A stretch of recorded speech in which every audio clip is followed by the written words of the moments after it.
Hello, hello. I'm just gonna wait for one person to hop on here and I will get started. I'm actually pretty excited about this. I love self-development. I love sharing what I learn through self-development. I look really tan right now and I am not tan whatsoever. So this like almost dark time of day that we're at is very flattering on my skin. I feel like I'm looking at myself and I'm like, dang, I look really tan, but I am not. Like, I am about as light as they come. Hey Edna, guys, when you're hopping on, even if you are just watching the replay, drop me down where you are watching from, please. And if you would like to be in this month's drawing, share this video and then just drop down shared below. So, okay. So, I'm going to tell you the 5 things, and I'm going to make this so short and so sweet and so to the point, because I have a lot more cleaning left to do. So, the 5 things that you need to know if you are looking for a home-based business. A lot of people out there are looking to make extra money. I was one of those people. I used to Google how to make extra money, like while I was sitting at my office, wishing that I was not at my office. So I totally understand. I used to do it too. And there were just not a lot of options. And then when I would find something, it was like, well, how do I know if this is legit or if this is a scam, right? That's the question on everyone's mind. Is this legit? Can I really make money with this? Hey, Susan. I can't say hi to everybody. There's a lot of people on here. But I can say hi to the ones that I'm finding that I like know. So the first thing that you need to do research on, because all of this is really like you doing some research, is you need to be passionate about it.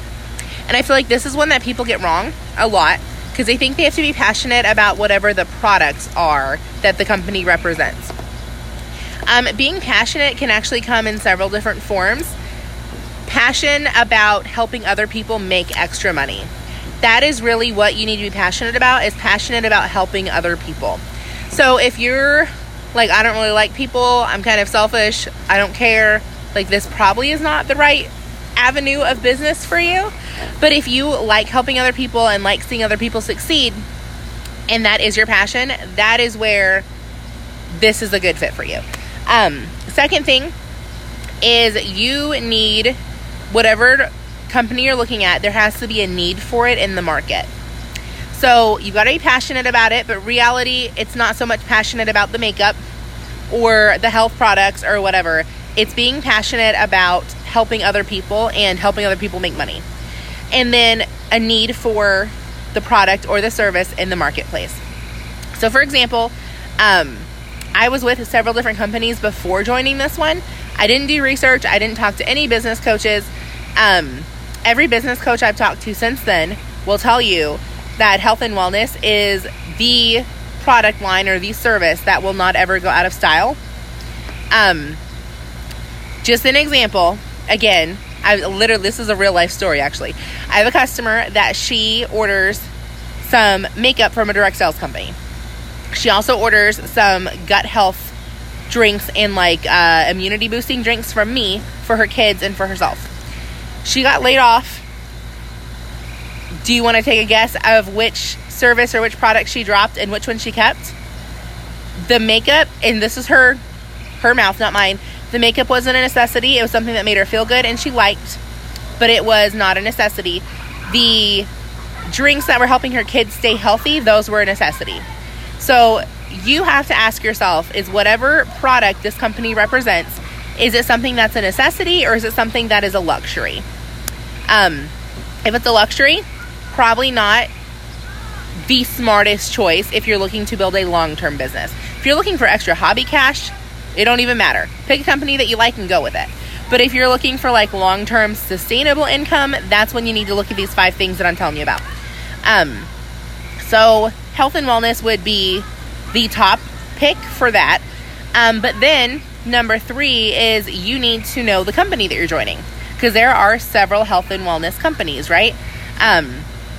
If you can think of a health and wellness company, drop it down in the comments, because there are a lot of them.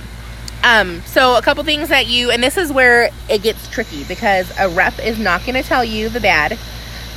They should. And I shouldn't say none of them do, because I know several on my team do, and I know other companies I've seen people do this. But most of them, they're going to kind of gloss over the stuff they don't want you to know, right? So do your research, and that doesn't mean Google it. Not the smartest idea. You're going to find bad reviews on anything that you want to find bad reviews on.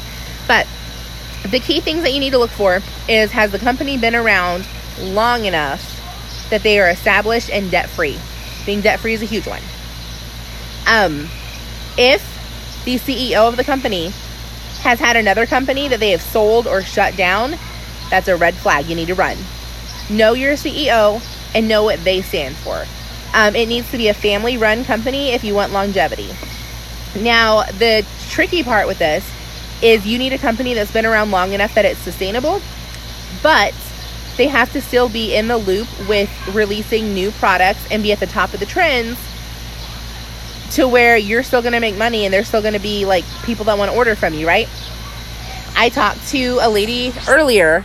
Like, I literally was cleaning out my fridge and I hopped on the phone with a girl that wants to, or not a girl, she's older than me, a lady that wants to, she's going to start with me on Friday.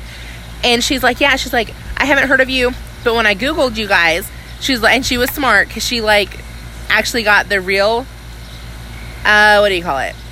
The real facts, not just someone's opinion who started and it wasn't a get rich quick thing, so they quit and then they cried that it didn't work. She's like, the two big things I saw is that you guys are debt free and that I didn't know your name. So there's still a huge place in the market for this particular company. So yeah, those are the two things that a few things that you really want to watch out for with knowing the company. Know the CEO. What's his track record? Has he bought and sold other companies and screwed distributors over? Because he's probably going to do the same thing to your company. I can tell you, our CEO, he was a teacher and a coach.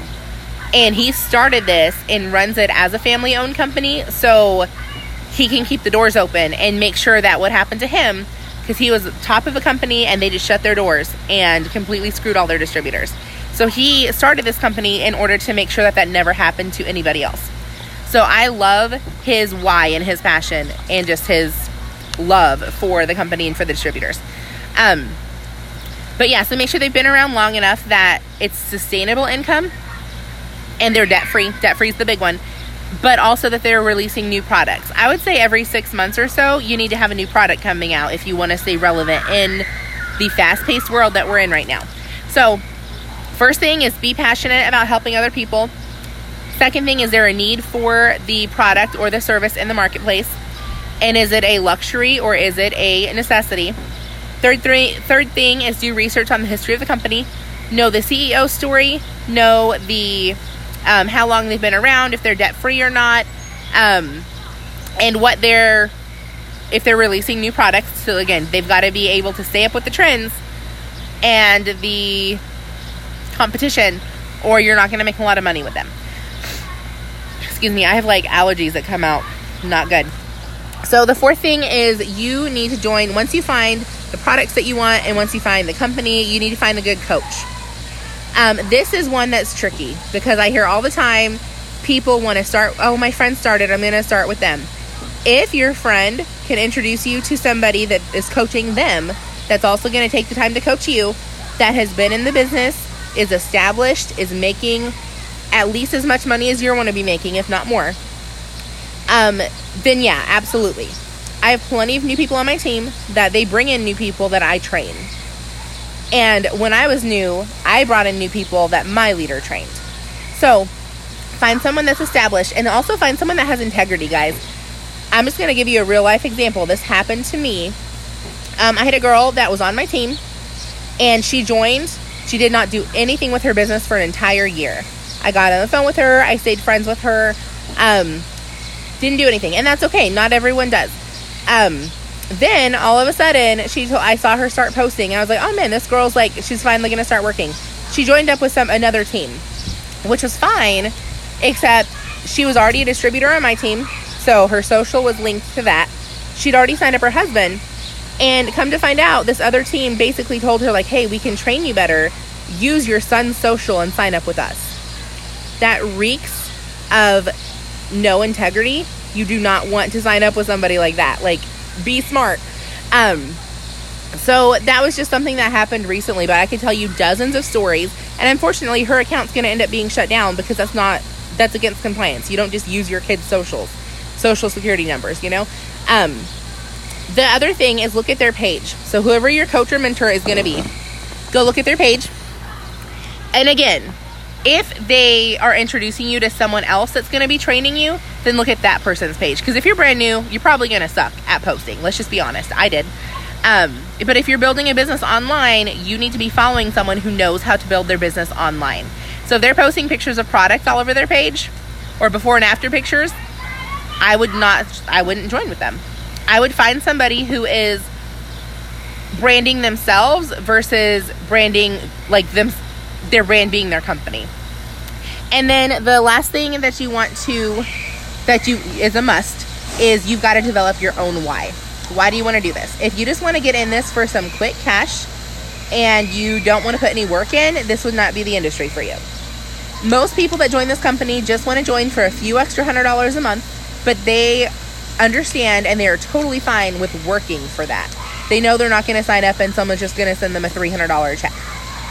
I only joined for a few $100s, so most people don't join for much more than that. And then the reason that we stay is because of the freedom. The freedom that last week I just picked up and I took my daughter camping for a few days. The freedom that when my daughter's homeschool material came around that we needed to buy, and it was very, very pricey because we got the high-end stuff for my daughter's school, I just punched in my debit card number and I didn't have to even look at the bank account because I knew the money was in there because of this business. So the freedom is awesome, but most of the time people don't join for the freedom. So find a small goal. For a lot of people, that goal is, again, an extra $200 to $300 a month, and that's what they want, and that is perfectly fine. If you have a big goal of, I want to be able to quit my job and be a stay-at-home mom, that's great. That's an awesome, awesome why. Just have realistic standards with it. Anyone who tells you, hey, you're going to join with me, and in 30 days, I'm going to help you retire yourself from your job, they're probably lying to you. They're making it seem a little easier than it actually is. If you're working a full-time job and you're coming into doing this with us, it's going to be hard. I worked a full-time job until I replaced my income because I had to. And it wasn't easy. It was worth it, absolutely. But it wasn't easy. Now, I do have stay-at-home moms that start this, and they have a little bit more time than a mom that's working outside of the home, but they have the challenge of fitting this into their schedule around their kids. Because their kids are so used to having them 24/7 that it's hard. You have that mommy guilt that comes in, when in reality, like, they're doing it for their kids, but you've got to learn to manage your time and manage around your kids. So either way you look at it, again, it's not a get rich quick thing. It's probably going to be a little bit difficult in the beginning. So you've kind of got to ask yourself, am I willing to put in some work? Am I willing to, sacrifice a little bit so I can get ahead in the future? Or do I want to just keep playing the victim and tell people, oh, I don't want to do this because it's a scam? Just being honest, guys. So 5 things, super, super simple. If you're looking to start a home-based business, you need to make sure every one of those are checked before you sign on the dotted line, so to speak. So I'm excited. I know a lot of you guys have reached out to me and asked me just some tips. You're looking for a home-based business to join, and so I wanted to do a little write-up for you, and I hope you guys have an awesome rest of the day.